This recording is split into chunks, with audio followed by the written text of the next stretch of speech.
All right, everyone, welcome back to How I Sell. We have a very special guest with us today, somebody that I have been admiring from afar. It's Mr. Paul Rosen. Paul has a very, very successful career. He is the current CRO at ShipBob, where he has raised $200 million in a Series E round at over $1 billion valuation. Their company just completed that. Really, really awesome. He was a COO at CoverWallet, CSO at On Deck Capital, where he grew the team from $5 million in revenue to over $400 million in revenue. So long, illustrious career and a few other stops along the way. I'm sure I shortchanged a little bit, but Paul, nice to have you on the show. Thank you, Danny. I'm honored and humbled to be here. I think a long, illustrious career is maybe just another way of saying I'm old. No. Yeah. We've gotten to know each other a bit. Certainly. Young at heart, whatever you want to call it. So I'm thrilled you're here. No, I'm excited to participate. I think I'm really excited to be part of the Ramped podcast. I think you're doing a great thing. I wish when I was earlier in my sales career that I was able to listen to podcasts like this. Awesome. I really appreciate that. We obviously spend our time here thinking through how to give folks the honest truth about the sales career, the sales track, and stuff they don't get to hear coming up in the ranks. So your voice on this show is going to be imperative for their growth. So before we jump into our 5 questions, a reminder to our audience on season 2, we're asking all our guests the same 5 questions to get an apples to apples comparison of the real truths about the sales role and coming up through sales. I want to know, who is Paul Rosen? Well, I've been married for 23 years. I have twin boys that are seniors at Boston University, and excited for them to venture out on their own. But a little sad to be an empty nester. Quick fun fact: for a couple of years, I was the co-owner of the minor league basketball team in Rochester, New York, which was fun for a little while. Professionally, I've always been a huge advocate of small and medium-sized businesses. I've always felt that the SMB and mid-market businesses really are what drive and run the U.S. economy. So I've always tried to take roles that help empower that segment to go on and be able to focus on their core business and continue to do great things in the market. Yeah, that's awesome. Something that drew me to you in the first place was, besides all the mutual connections we seem to have, is the fact that you did focus on SMBs and small and medium-sized businesses throughout the U.S. Coming up, I spent a good amount of time selling into that arena. So excited to hear that, and obviously envious of your twin boys who are heading off to school. I wish that that part of my life took a little bit slower, or at least I was thinking about it going slower when I was in it. So fun times for you ahead. Awesome. So we ask all of our guests the same 5 questions. Paul, are you ready to jump into the 5 questions on how I sell? I guess ready as I'll ever be. Awesome. So question number 1, what is the best investment an early career salesperson can do for themselves, and why? Yeah, I'm going to probably, Danny, go a little bit deeper in this one than others, because I think this is a question that really has kind of a lot of meat. So if you're a new salesperson, you're starting in your career, I wanted to kind of go down maybe 3 different quick paths with this. One is, it's not about the hours that you work, but it's what you do within those hours. I would say, I know people that work 50 to 60 hours a week that don't accomplish all that much. And I know people that work 30 to 35 hours a week that are super productive. So the message isn't, hey, work a 30-hour week.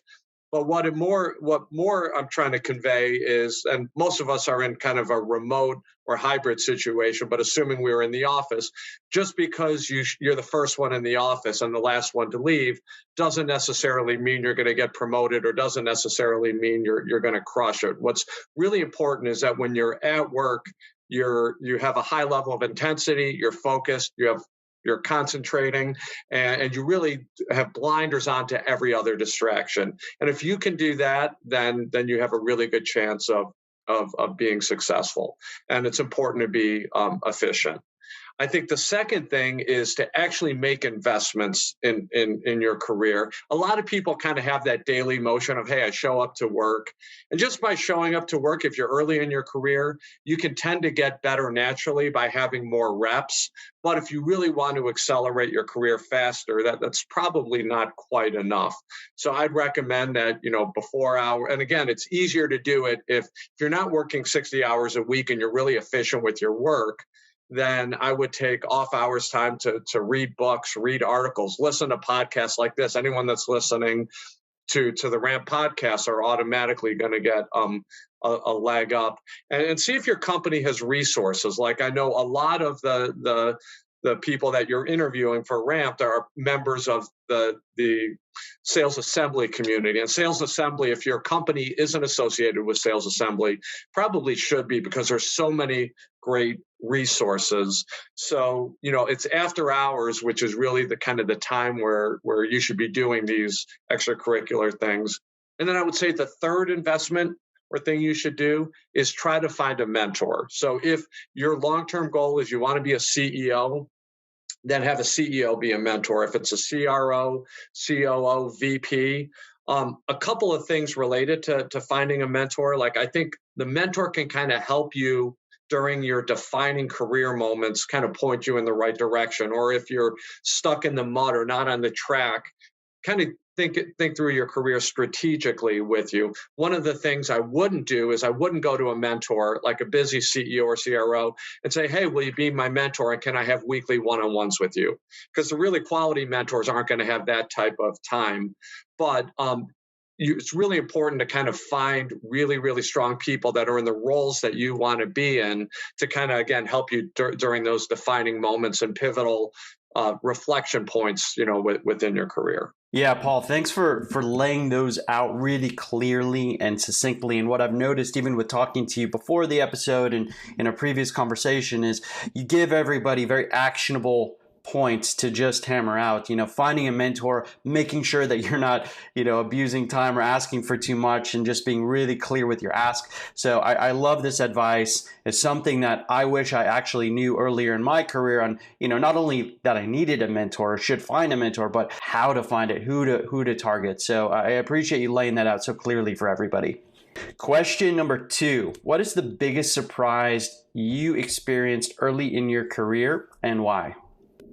Yeah, I don't know, and this is a great question. I don't know if this was probably 10 years out of college. So maybe not that early, but this type of thing can happen all the time. And I'll kind of share with you, I think, how you should kind of approach these situations. So at the time, I was a regional vice president for a medium-sized national payroll company. I wasn't on the executive suite, but I was a mid-manager. We probably had 60, 65 people on my team at that point. Our plan was to go public. We had filed our S1. The executive team did the road show to talk to institutional investors. Literally the day before we were supposed to ring the bell, we got bought by our biggest competitor. And this was the competitor that we sold against every single day. And we used to say, here are all the reasons you don't want to do business with that company, and you want to do business with us. And now we were part of that company. And as a regional vice president, I found out about 30 minutes before the rest of my team found out. So I wasn't part of this strategy session. So definitely a surprise. But what I would say is changes happen all the time in business that are going to be surprises. You'll get a new boss. Your territory will change. Your company will merge with somebody else. The scope of your role could change. And I think that it's really important early on in your career that not only are you kind of okay with change, but that but if you're a little uncomfortable with change, there's a really good book called Who Moved My Cheese by Mr Rosen. And that can kind of help put you in mindset for it. But early in your career, these big sweeping changes will definitely surprise you. As you get a little bit more mature in your career, it's kind of, par for the course. Yeah, that's helpful. I have a question off that. Do you feel like the only way that you can get used to these types of early changes, and I went through some myself, obviously a Groupon I joined around Series A, Series B, and watched it go from that through IPO. So there was always new faces, it was changing every day, and really I would never be able to experience or understand why or how this would change unless I just went through it. Is there another way to kind of get used to it, or do you just have to live it? Yeah, I think that you have to live it, but more importantly than just living it is I think that as people, we have a tendency, when the highs are good, we can tend to get too high, and when the lows are bad, we can get too low. When things are going great, things are probably really not as good as we think they are. But then when things are really bad, things are not as bad as we think they are. So to the approach that you can have perspective and an even keel, and I think to your point, Danny, which is right on, you just kind of have to live it and go through it. But I think to the extent that you can kind of have, kind of have the right mindset, that an approach to it, kind of makes the process a little bit easier. But anytime you go through that first big change, it's never easy. And even having probably gone through a dozen big changes, they're all difficult and they're all challenging, but you kind of just have to work through it. Yep. That's helpful and makes a ton of sense. I would say I went to business school, not dissimilar to what you did, and you'd get case studies, right? They'd give you, hey, Southwest Airlines is this type of company because they have this type of culture, and here's how they built this type of culture. And you're thinking when you come out of school, at least I was, that's how it's going to be, right? I'm going to join a company and I could instill this type of change if it doesn't have it, or theoretically every company should operate like this. And you get in and it's just a whirlwind of changes and different people and different ambitions and different motivations for everybody. And you're like, wow, this is not what I read about at school at all. Really, you do have to kind of just live it and go through the motion and know that, you as an employee, you as an operator have the right mentality to kind of react to everything. And it's how you react to everything versus how things in the wild are, or how things are happening to you. It's really about controlling your mentality, controlling your attitudes. Yeah, 100% agree with you. Awesome. So question number 3, what's one mistake that you made early in your career that shaped the way you operate today? Gosh, I've made so many mistakes in my career. Danny, at some point, I'm going to write a book just about all the mistakes I made so everyone else can avoid some of that. But I would say at this time, after the company that was purchased by the large competitor, I became the head of sales of what at the time was a startup payroll company. We had grown the business, and we had actually grown to the point we were probably around the third or fourth largest independent payroll company. And I hired 2 managers from a company called Paychex. And Paychex, if you don't know Paychex, world renowned for their training program, world-class training program, phenomenal in that area. And the 2 managers came up to me and said, "Hey, Paul, like, the 2 of us would like to take over, like, new salesperson. I'm the head of sales. Like, we do things differently here than you did at Paychex." And I still wanted the control and reins of it, which was a huge mistake because 2 things ended up happening. One is I had 2 very talented managers that were now disengaged, right? Because they didn't have an opportunity to contribute the way that they wanted to. And 2, at best, my training and onboarding was mediocre. So 6 months later, which was 6 months too late, they finally had the opportunity to do that.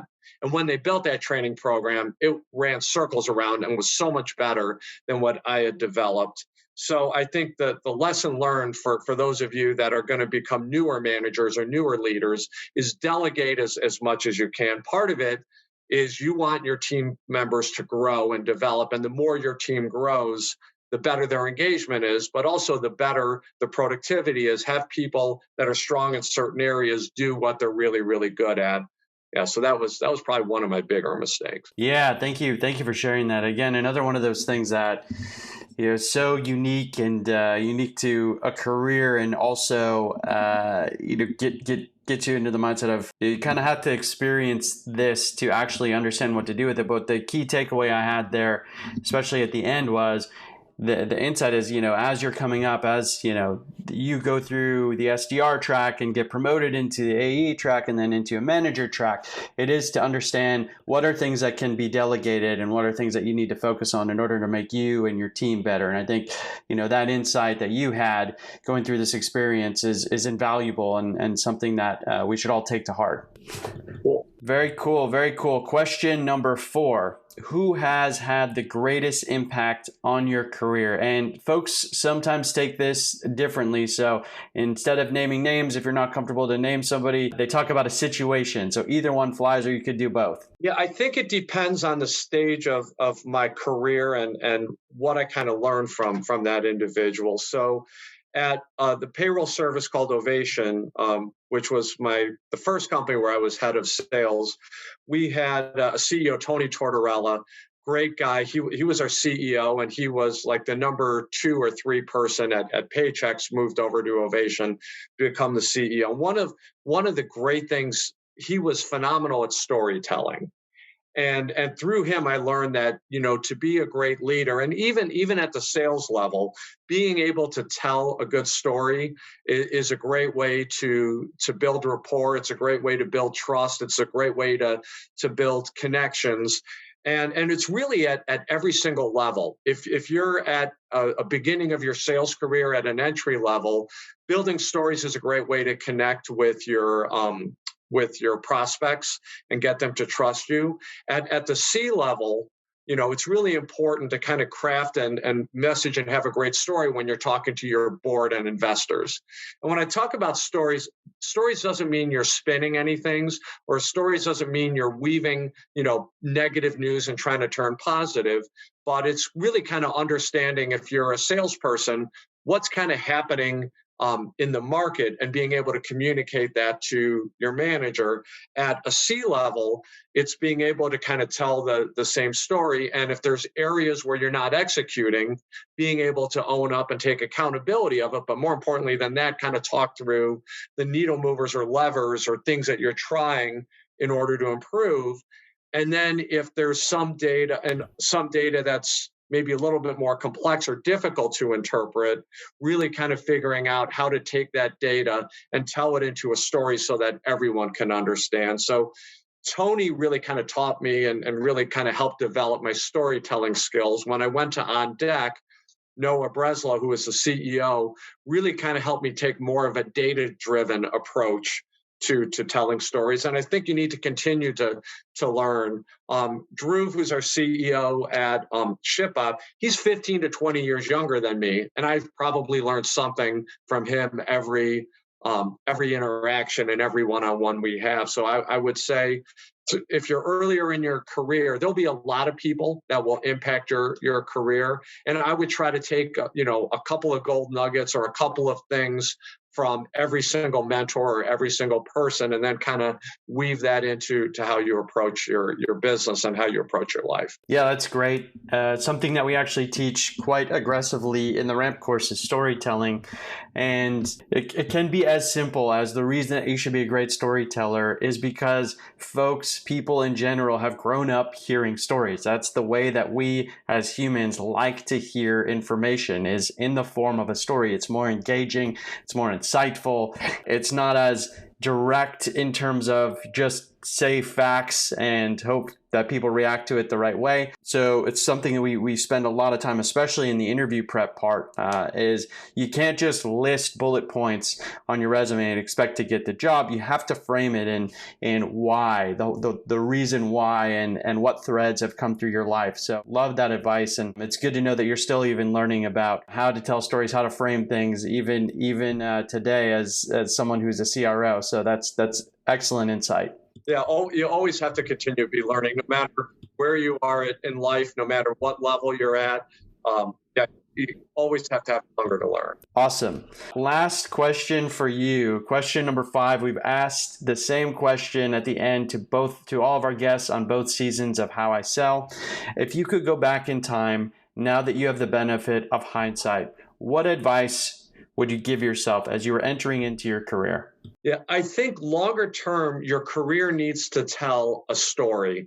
And I think you need to think through that early on and I've never been a great chess player, but if you kind of think about it through chess, you want to think about your career 2 or 3 moves ahead. So if you're a BDR and you're not happy with your manager, so you decide to take a BDR role with another company, like what story does that tell? If you're an AE and you jump to another AE position with another company and make a lateral move just because they paid you $20,000 more in base, what story is that telling? And not that lateral moves can't tell a story. Like if you're a salesperson and you take a lateral move because you want to go into RevOps to develop some new skills or develop some new competencies that you don't have, that could be a good thing. But I would think early on in your career, before you make any big defining career changing move, I would kind of think through, okay, when I'm 50 years old and I'm going back and kind of telling this story, how does this story get told? And is this a good story to tell? That would, and I've been fortunate and sometimes even a little lucky in my career with a lot of things.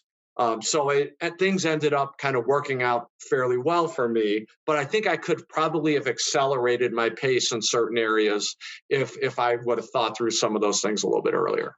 Yeah, that's great advice. Again, I think the way that you framed it up is really nice as well. It's a quote that I've heard is, it's not what do I want to be doing 10 years from now? What would I be telling myself looking back that I would want to tell my younger self, or that I would regret telling my younger self if I didn't do something? So I think that perspective of, here's my career today, many years out in the future, how do I want to look back on it? So I appreciate that. And, it's something that you wouldn't necessarily get as, a 21 to 27-year-old coming out of school and understanding, I got to get to the next, got to get to the next, got to get to the next. There's more perspective there. And Paul, thanks for sharing that and shedding light on that. Sure, my pleasure. Hope it was helpful. Yeah, this was awesome. So before we end the show, where can folks find you? My personal, I'll give everyone my personal email is paulrosen615 at gmail.com. I'll boldly give my cell phone if anyone wants to reach out. It's 585-507-6880. I wasn't prepared with my Twitter feed number or my LinkedIn. I guess feel free to connect with me on LinkedIn. Feel free to find me on Twitter. I'm approachable and I'm very passionate about the field of sales. So if anyone has any questions about anything, or you're thinking about making a decision and you want another opinion, certainly happy to help. Paul, you've been more than generous with your time. We'll throw all that info into the show notes as well for everybody. And you're obviously very, very generous with your time going forward. But we've loved having you on the How I Sell podcast. The information that you dropped on us was invaluable. And everybody, please take notes during this episode. Re-listen to it. Paul just dropped some serious strategic and tactical knowledge on your career and how it evolves and how it can shape the way you tell stories about yourself and how you think about your career going forward. So, Paul, again, thank you so much for being on the show, and we hope to have you back sometime in the near future. Thanks, Danny. Humbled to be a part of this, so thanks for including me. Awesome. Talk soon.